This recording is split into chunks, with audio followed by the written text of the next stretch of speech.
بہت آسان لفظوں میں، اور یہ وہ شعر ہیں جو اعلیٰ حضرت نے کہے ہیں۔ عام حضرت کے شعروں کو سمجھنا مشکل ہوتا ہے، پھر اعلیٰ حضرت کا شعر تو شعر ہی ہوتا ہے۔ فرماتے ہیں دل سمجھ سے ورا ہے مگر یوں کہو، گنچے راز وحدت پہ لاکھوں سلام۔ آئیے اسی رسول ہاشمی کی بارگاہ میں انتہائی ادب و احترام کے ساتھ پورا مجمع ایک بار بآواز بلند درود شریف پڑھے۔ اللہم صلی علی سیدنا و مولانا و محمد معدن الجود والکرم وبارک وسلم صلاۃ و سلاما علیک یا رسول اللہ یا حبیب اللہ صلی اللہ تعالی علیہ وسلم۔ میرے امام فرماتے ہیں واہ کیا مرتبہ اے غوث ہے والا تیرا، واہ کیا مرتبہ اے غوث ہے والا تیرا، اونچے اونچوں کے سروں سے قدم اعلیٰ تیرا۔ آپ شعر دیکھیں، آپ واہ کہیں یا نہ کہیں، میرے امام نے پہلے ہی فرما دیا واہ کیا مرتبہ۔ اب وہی واہ کہے گا جسے غوث اعظم اور غریب نواز امام محمد رضا کی ذات سے سچی عقیدت ہوگی، وہی واہ کہے گا، ورنہ جسے عقیدت نہیں ہوگی پھر اس کی زبان سے واہ کی جگہ پر آہ نکلے گی۔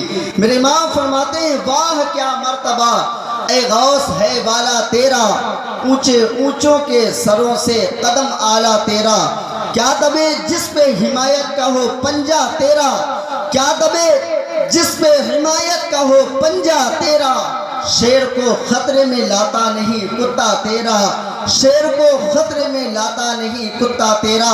فرماتے تیری سرکار میں لاتا ہے رضا اس کو شفیع، تیری سرکار میں لاتا ہے رضا اس کو شفیع، جو میرا غوث ہے اور لاڈلا بیٹا تیرا۔ اے میرے شاہ عرب اور عجم تیرے ہیں، عرش نے شوق سے چومے جو قدم تیرے ہیں۔ اے میرے شاہ عرب اور عجم تیرے ہیں، عرش نے شوق سے چومے جو قدم تیرے ہیں۔ اس قدر پردے افلاک پہ تارے بھی کہاں جتنے امت پہ کرم شاہ امم تیرے ہیں، اس قدر پردے افلاک پہ تارے بھی کہاں جتنے امت پہ کرم شاہ امم تیرے ہیں۔ آج بھی رحمت غفار ندا دیتی ہے کہ محمد سے وفا تو نے تو ہم تیرے ہیں۔ اللہ رب العزت قرآن مقدس میں ارشاد فرماتا ہے ایمان والو اللہ سے ڈرو سچوں کے ساتھ ہو جاؤ، اے ایمان والو اللہ سے ڈرو سچوں کے ساتھ ہو جاؤ۔ بے شمار کرامت غوث اعظم کی خطیب امام قاری شان عالم صاحب سے سنی ہوگی، کچھ تمہیدی باتیں، اچھی باتیں آپ کے سامنے سے کرنے کے بعد میں گزر جاؤں گا انشاءاللہ تعالیٰ۔ اس کے بعد آپ دیکھ رہے ہیں ممبر نور پر ایک طویل فہرست موجود ہے، علماء کی ایک طویل فہرست موجود ہے، شاعر بھی بہترین موجود ہے اور بھی بہترین خطیب بھی موجود ہے۔ اللہ رب العزت ارشاد فرماتا ہے ایمان والو اللہ سے ڈرو اور سچوں کے ساتھ ہو جاؤ، سچوں کے دامن سے وابستہ ہو جاؤ، سچوں کے نقش قدم پر چلو۔ اب ہمیں سچوں کی پہچان کیسے ہو، ہم کیسے تلاش کریں کون سچ پر ہے؟ یوں تو ہر بندہ اپنے آپ کو سچا ہونے کے ثبوت پیش کر رہا ہے اور اپنے آپ کو سچ ثابت کرنے میں لگا ہے، پھر ہمیں کیسے پتا چلے کہ سچ ہے کون؟ آئیے قرآن رہنمائی کے لیے آیا، قرآن ہی سے پوچھ لیتے ہیں قرآن ذرا یہ بتا کہ سچے ہیں کون؟ وہ کون لوگ ہیں جن کے بارے میں اللہ فرماتا ہے سچوں کے ساتھ ہو جاؤ؟ اللہ کا مقدس کلام کہتا ہے انعم اللہ من النبیین والصدیقین والشہداء والصالحین، یعنی وہ لوگ جن پر اللہ نے انعام کیا ہے وہ گروہ نبیین کا ہے، صدیقین کا ہے، شہداء کا ہے، صالحین کا ہے۔ انہی صالحین میں صالحین سے مراد اولیاء اکرام۔ آپ جانتے ہیں یہ جشن غوث الورا ہے۔ میرے غوث کی شان کیا تھی؟ غوث اعظم فرماتے ہیں جب تک میں نہ چاہوں میرا نام کوئی نہیں لے سکتا۔ اللہ نے وہ مقام دیا غوث اعظم کو، فرماتے ہیں جب تک میں نہ چاہوں میرا نام نہیں لے سکتا۔ یہ غوث اعظم کا کرم ہے کہ آپ نے غوث اعظم کی محفل سجائی، ورنہ جب غوث کی مرضی کے بغیر ان کا نام نہیں لے سکتا تو ان کے ذکر کی محفل کیسے سجا سکتا؟ جب ان کی مرضی کے بغیر کوئی نام نہیں لے سکتا پھر ان کے ذکر کی محفل کیسے سجا سکتا ہے؟ کرم ہے میرے غوث کا، اللہ رب العزت ارشاد فرماتا ہے سچوں کے ساتھ ہو جاؤ۔ سچوں کے دامن سے وابستہ ہونے کے فائدے کیا ہیں؟ آپ جانتے ہیں جب پتجھڑ کا موسم آتا ہے سوکھے پتے ہوا سے گرتے ہیں، جب ہوا تیز چلتی ہے تو پتے گرا کرتے ہیں۔ پتے دو طرح کے ہوتے ہیں، ایک وہ پتا ہوتا ہے جسے ہوا اپنے دوش پر گھمائے پھرتی ہے، کبھی نالی میں گراتی ہے، کبھی کوڑے کے ڈھیر پر گراتی ہے۔ ایک پتا وہ ہے جو آرام سے ایک پتھر کے نیچے دبا ہوا ہے، پتے دونوں ایک ہی درخت کے ہیں، ایک قبیلے کے ہیں۔ پھر ایک پتا جسے ہوا اپنے دوش پر گھمائے پھرتی ہے، اور ایک پتا وہ ہے جو محفوظ ہے۔ وجہ کیا ہے؟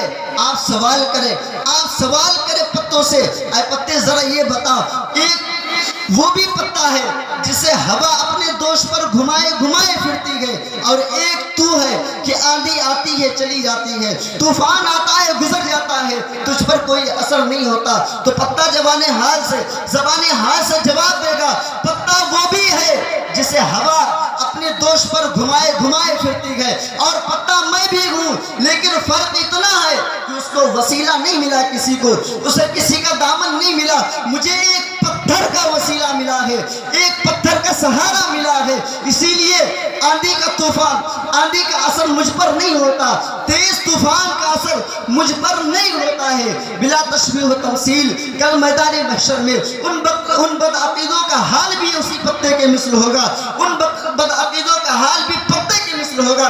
لیکن جو غوث اعظم کے دیوانے ہیں، جو غریب نواز کے ماننے والے ہیں، جس کے ہاتھوں میں غوث اعظم کا دامن ہوگا، وہ کل غوث اعظم کے جھنڈے کے سائے میں ہوگا۔ جس کے ہاتھوں میں غریب نواز کا دامن ہوگا، وہ غریب نواز کے ساتھ ہوگا۔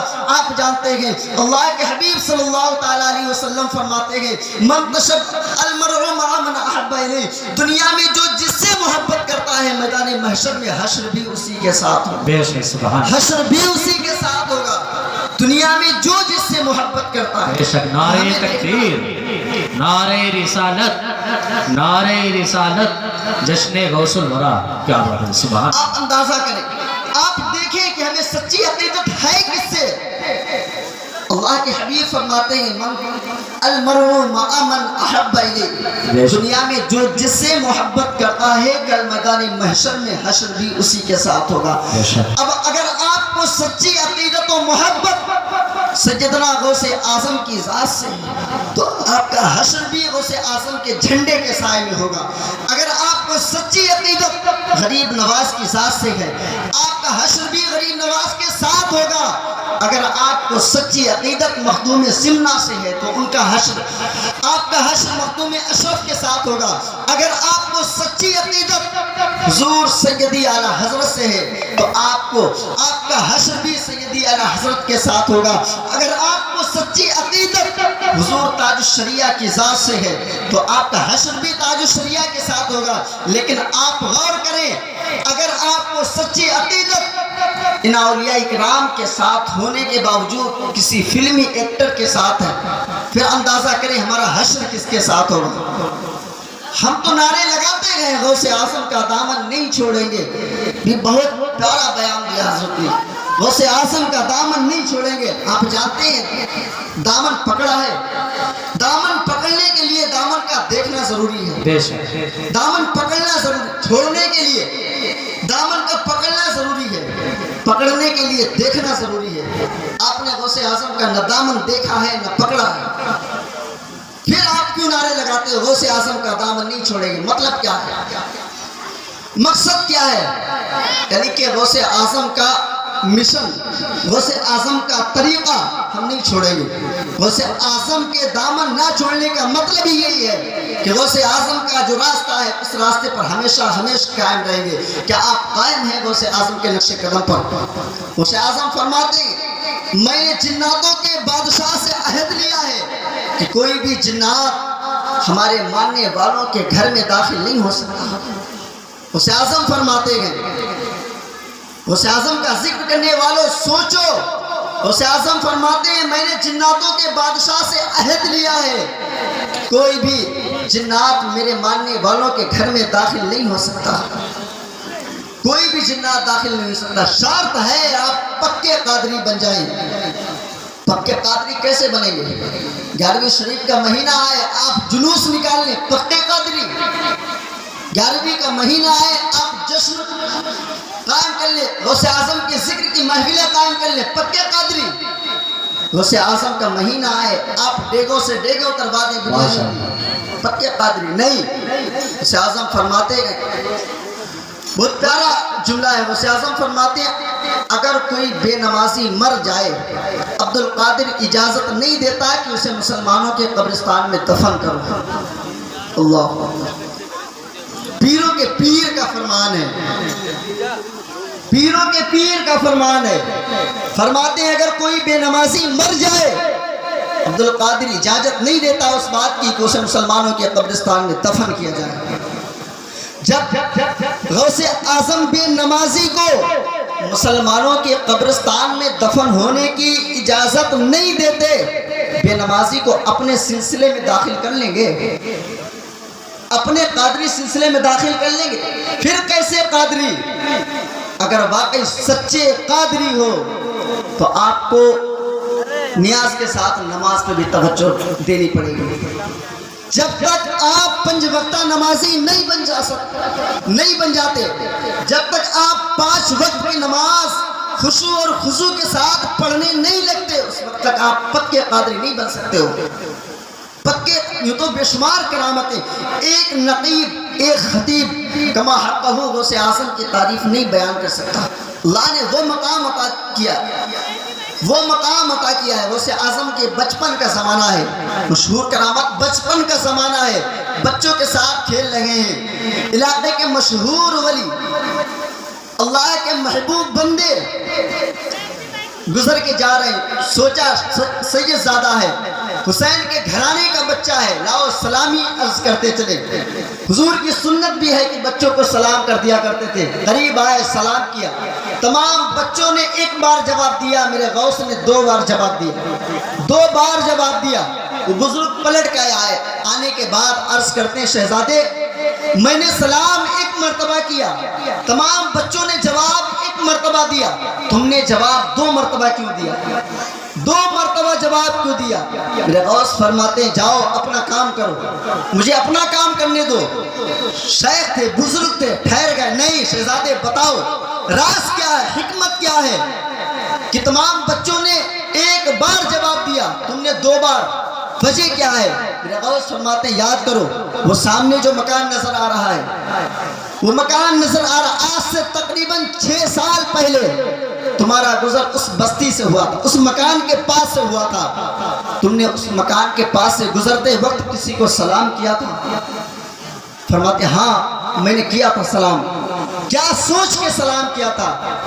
شیخ فرماتے ہیں میں نے یہ سوچ کے سلام کیا تھا حسین کے شہزادوں کا گھرانہ ہے، حسین کے گھرانے کی شہزادی کھڑی ہے، لاؤ دعائیں لیتے چلیں. آپ فرماتے بتاؤ جب سلام کیا تھا جواب آیا تھا کہ نہیں؟ شیخ فرماتے ہیں نہیں شہزادے جواب نہیں آیا تھا، جواب نہیں آیا تھا. غوث اعظم فرماتے ہیں جب جواب نہیں آیا تھا تیرے دل میں خیال آیا تھا کہ حسین کے گھرانے سے دعائیں خیر بھی نہیں مل رہی، اس وقت میں ماں کے شکم میں تھا. میرے غوث فرماتے میں ماں کے شکم میں تھا، میرا دل چاہا کہ تیرے سلام کا جواب دوں، لیکن میں نے اس ڈر سے جواب نہ دیا کہ میری ماں ڈر جائے گی، اور میری ماں نے عذروئے حیا جواب نہ دیا. آج 2 بار جواب دے کر وہ قرضہ چکا دیا ہے. اندازہ لگائیں غوث اعظم کی شان کیا ہے. جو غوث ماں کے شکم میں رہ کر سن سکتا ہے وہ یہاں بیٹھنے والوں کی صداؤں کو بھی سن سکتا ہے، یہاں بیٹھنے والوں کو دیکھ بھی سکتا ہے. اللہ نے وہ طاقت دی.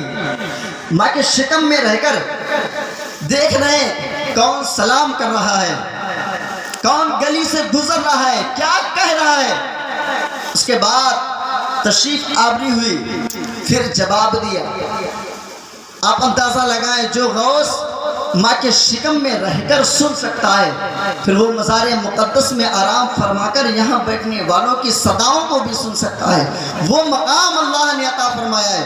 یہ مقام کیسے عطا ہوا؟ غوث اعظم فرماتے ہیں فرامین غوث اعظم میں یہ بات بھی موجود ہے. فرماتے ہیں بندہ دو چیزیں اختیار کر لیں، عقل حلال، صدق مقال، حلال رزق اور سچائی، سچی بات، دو باتیں اختیار کر لیں، بندے کے اندر خود تبدیلیاں آنی شروع ہو جائیں گی۔ اب جانتے ہیں غوث اعظم کے والد کا بڑا مشہور واقعہ ہے، دریا کے کنارے جا رہے ہیں، بھوک سے نڈھال ہیں، بھوک کی شدت سے چلا نہیں جاتا، اتفاق دریا میں ایک سیب نظر آیا، آپ نے اٹھایا، دھلا، دھلنے کے بعد کھا لیا، خیال آیا کہ سیب مالک کی اجازت کے بغیر کھایا ہے، اللہ بہتر جانے کیسا سیب ہوگا، باغ کی طرف چل دیے، جدھر سے سیب آیا ادھر چل دیے، باغ میں پہنچے، باغ کے مالک کو تلاش کیا، تلاشنے کے بعد کہا حضور میں نے آپ کے باغ کا ایک سیب کھایا ہے، آپ کے باغ کا ایک سیب کھایا ہے، غلطی ہوئی معاف فرما دے۔ جب آپ نے اتنا جملہ کہا، جو غوث اعظم کے نانا ہیں سید عبداللہ سمعی پیشانی کو دیکھا، فوراً پہچان گئے کہ یہاں لوگ باغ کے باغ چٹ کر جاتے ہیں، فصلیں تباہ کر دیتے ہیں، خیال نہیں آتا اس بندے نے ایک سیب کھایا، اتنی دوری سے معافی مانگنے آیا۔ آپ نے فرمایا معاف کر دوں گا، دو شرطیں ہیں۔ شرطیں کیا ہیں؟ ایک شرط یہ کہ میرے باغ کی تقریباً 12 سال رکھوالی کرے، دیکھ بھال کرے، یہ شرط پوری ہوگی، اس کے بعد دوسری شرط بتاؤں گا، باغ کی رکھوالی کرتے رہے۔ ایک شرط مکمل ہوئی، رہائی کا وقت آیا، آپ فرماتے ہیں دوسری شرط بتاؤ، دوسری شرط بتاؤ۔ سید عبداللہ سمعی فرماتے ہیں دوسری شرط یہ ہے کہ میری ایک شہزادی، ایک بیٹی ہے جو آنکھوں سے اندھی بھی ہے، زبان سے گونگی بھی ہے، کانوں سے بہری بھی ہے، پیروں سے لنگڑی بھی ہے، اس سے شادی کرنا ہے، شادی کرنا ہے۔ آپ سوچنے لگے اللہ کیا ہوگا، بیوی اس لیے ہوتی کہ شوہر کی خدمت کرے، یہاں الٹا کرنا پڑے گا۔ پھر خیال آیا اگر یہ شرط منظور نہ کی، کل میدان محشر میں رب کو کیا دکھاؤ گے، منہ کون سا منہ رب کے بارگاہ میں لے کر جاؤ گے؟